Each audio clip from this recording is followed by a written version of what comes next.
In rakrega mo tekto. Ano ba? Ayan, magbibihis muna ako ng mabilis, okay? Outfit check bago umalis. Bag ko.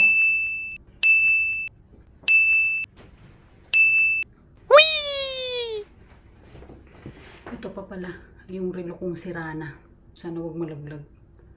Yan. Hey, sasama ba kayo? Sasama ba kayo sa Tel Aviv? Tara na, papunta na ako sa sakayan. Bilis, bilis! Nakalimutan ko palang i-record 5:04 na ng hapon. Saktong alas 5 naman ako nakaalis ng bahay ni Lola. Stoplight lang, naka-red, kaya ayun, kailangan kong tumigil muna pansamantala. Tapos nandun yung sakayan, konti na lang, ang taas ng sikat ng araw. Sakit pa rin sa balat, alas 5 na lagpas ng hapon. Etong makikitang bus sa likod ko, ayan, siguro last trip na yan ngayon kasi Friday ngayon. So, patapos na yung operation ng public transportation. So, ngayon, ang gagamitin ko ang sasakyan ko papuntang Tel Aviv ay yung tinatawag nilang Sherut. Ayun, banda, malapit na, konti na lang. So, 5:12 ng hapon, andito na ako, nakasakay na ako, pero hindi pa umaalis. Hindi ko alam kung anong oras sa alis. Sana umalis agad para umabot ako. Tapos, ang pamasahe pala dito is 18 shekels. Alis na rin! Ayan, alis na. Saya-saya. 5:45 na. It was at this moment that he knew. Andito He pa rin fucked ako. up. Nasa biyahe pa rin ako. Ay! Kakababa ko lang ng Sherut, 6:01 na. So, kailangan ko nang magmadali. Ito pala yung gagawin ko dito sa Tel Aviv. Una, magpapa-adjust ako ng braces. Pangalawa, bibili ako ng sing-sing. Para sa akin, hindi para sa'yo. Pangatlo, may isang Filipino restaurant dito. Hindi pa ako nakakakain doon. Pero ngayon susubukan ko kung pwede ba mag-take out. Yun. Pero hindi ko alam kung magagawa kong lahat ng to kasi alas 6 na.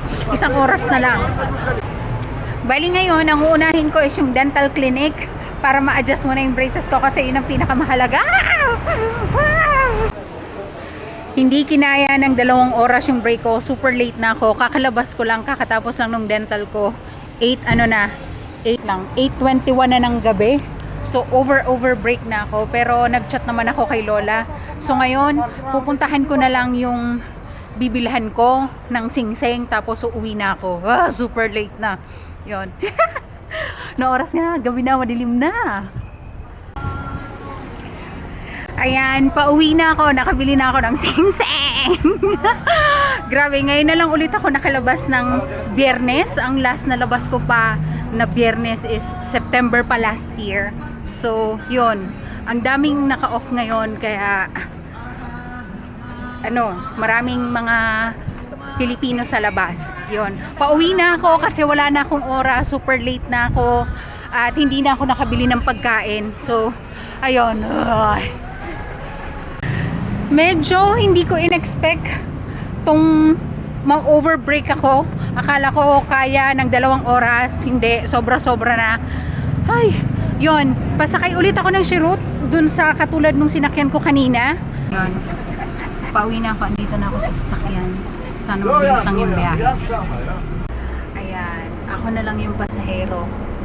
Dun kasi yung baba ko sa pinaka last stop nito. Kaya nagsibaba.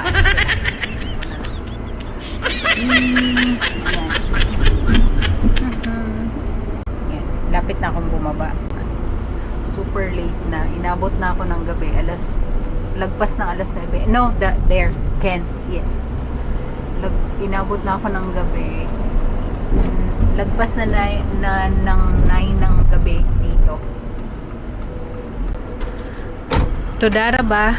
Shabbat Shalom. Thank you. Ayun. Tapos na, super late na. Ayan, nakababa na ako at ngayon maglalakad na lang ako ng ilang metro para jujuti na ulit. Jujuti pa ako, hindi pa ako tapos. Jujuti pa ako pagbalik ko ng bahay. So ayun lang. Shinare ko lang yung medyo magulo at stressful na labas ko ngayong Biyernes, no? Ayun, wala, sarado na ang mga tindahan. at kung ano-ano pa dito. Kasi nga, Friday. Ayun lang guys. Thank you for watching and everything. Ako si John. Andito ako. So, ayun.